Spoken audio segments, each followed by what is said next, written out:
Bienvenue sur La Journée. Dans cette vidéo, je vais partager avec vous les 10 pays les plus riches d'Afrique.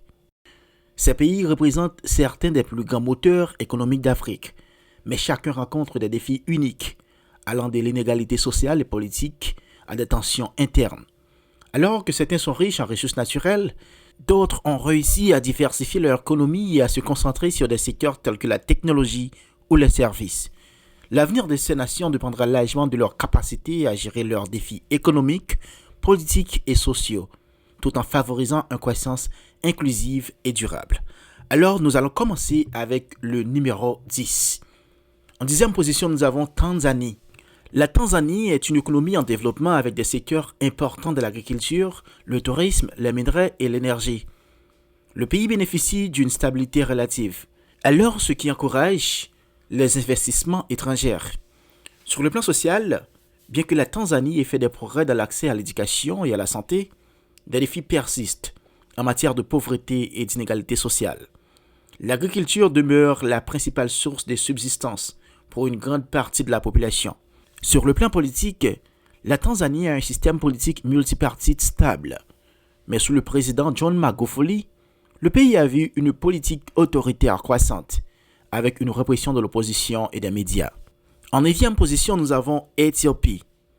Sur le plan économique, l'Éthiopie a connu une croissance économique rapide au cours des dernières décennies, en grande partie grâce à son secteur agricole, notamment le café, mais aussi à l'industrialisation croissante et des investissements dans les infrastructures.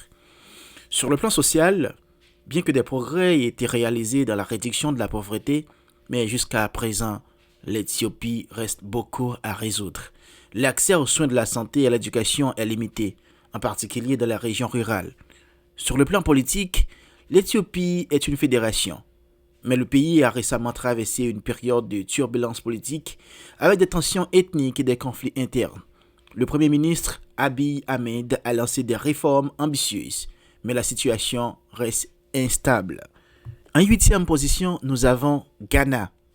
Alors, sur le plan économique, le Ghana est l'une des économies les plus stables et diversifiées d'Afrique de l'Ouest.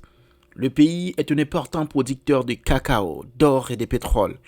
Les secteurs des services, en particulier les télécommunications, connaissent une croissance rapide. Sur le plan social, le Ghana a réalisé des progrès significatifs dans l'amélioration de l'accès à l'éducation et à la santé. Toutefois, la pauvreté reste un problème, surtout dans les zones rurales. Sur les plans politiques, le Ghana est une démocratie stable en Afrique de l'Ouest, avec une tradition de transition pacifique entre les gouvernements. Le pays connut une croissance politique notable et des élections multipartites régulières. En 7e position, nous avons Congo, République du Congo. Alors, sur le plan économique, l'économie du Congo repose principalement sur le pétrole. Le pétrole qui représente une part significative des exportations. L'exploitation du bois et l'agriculture, bien que moins développée, jouent également un rôle important. Sur le plan social, le pays fait face à des fortes inégalités sociales, avec un accès limité à l'éducation et à la santé pour une grande partie de la population. Le taux de pauvreté reste élevé, en dépit de l'exploitation des ressources naturelles. Sur les plans politiques, le pays est dirigé par un régime autoritaire, sous le président Denis Sassou Nguesso. La stabilité politique est souvent maintenue par un contrôle strict du pouvoir et par la répression de l'opposition. En 6e position, nous avons Kenya. Alors, sur le plan économique, le Kenya est l'une des économies les plus diversifiées de l'Afrique de l'Est, avec des secteurs clés comme l'agriculture, le tourisme, la finance et la technologie. Nairobi est un centre technologique émergent, surnommé Silicon Savannah, grâce à l'essor du start-up et d'innovation numérique. Sur le plan social, le pays connaît une urbanisation rapide et une classe moyenne en pleine croissance. Cependant, les inégalités des richesses et la pauvreté persistent, particulièrement dans les zones rurales. Alors, sur le plan politique, le Kenya est une république multipartite, mais les tensions ethniques et les rivalités politiques sont fréquentes, comme le montrent les violences post-électorales 2007-2008. La gouvernance reste fragile et la corruption est un problème systémique.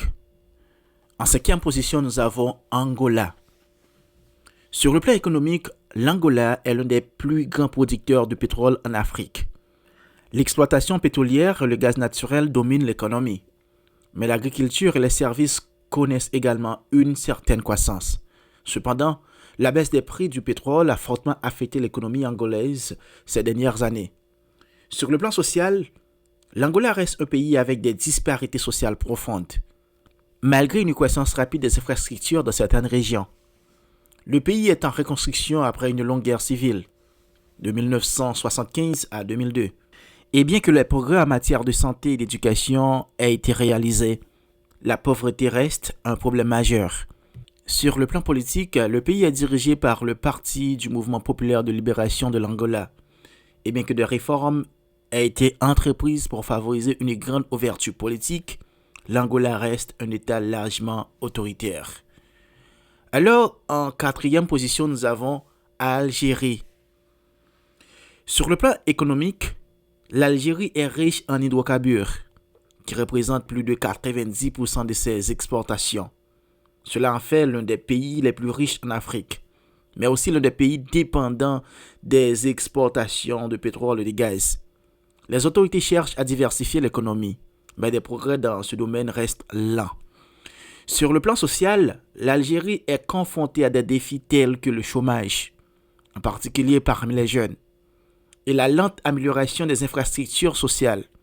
L'accès à l'éducation s'est amélioré, mais des inégalités persistent entre les zones urbaines et rurales.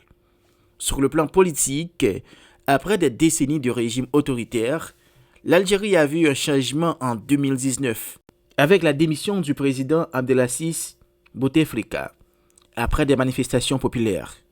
Le pays demeure sous une gouvernance militaire et politique, avec des contestations continues de la population. En troisième position, nous avons Égypte. Alors, sur le plan économique, l'Égypte est une économie en développement, avec des secteurs importants dans le pétrole et le gaz, l'agriculture, le tourisme et les services financiers. Le pays profite de son emplacement stratégique sur le canal de Suez, ce qui en fait un acteur clé dans le commerce international. Sur le plan social, l'Égypte fait face à des défis en matière de pauvreté, de chômage et d'accès à l'éducation et aux soins de santé. Le système éducatif reste souvent inégal, surtout dans les zones rurales.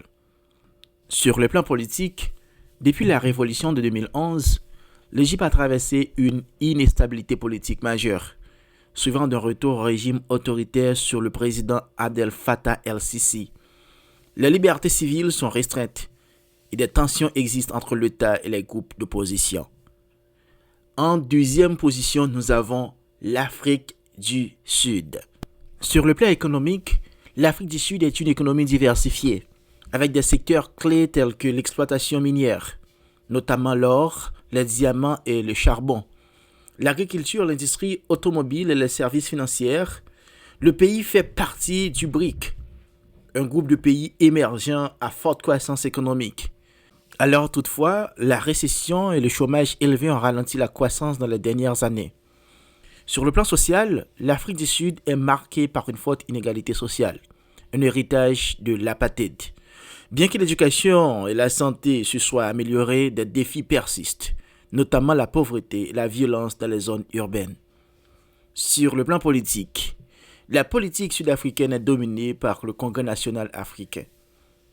Bien que la démocratie ait progressé depuis la fin de l'apartheid, alors le pays fait face à des problèmes de gouvernance, notamment la corruption au sein du gouvernement et la gestion des ressources naturelles.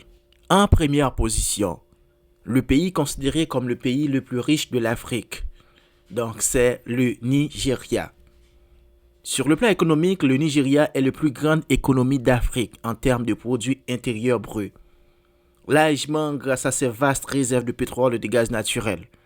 Le secteur pétrolier représente environ 90% des exportations du pays et 60% de ses recettes fiscales. Le pays est également un acteur clé dans l'agriculture et l'industrie, bien que ces secteurs soient souvent négligés en raison de la dépendance au pétrole.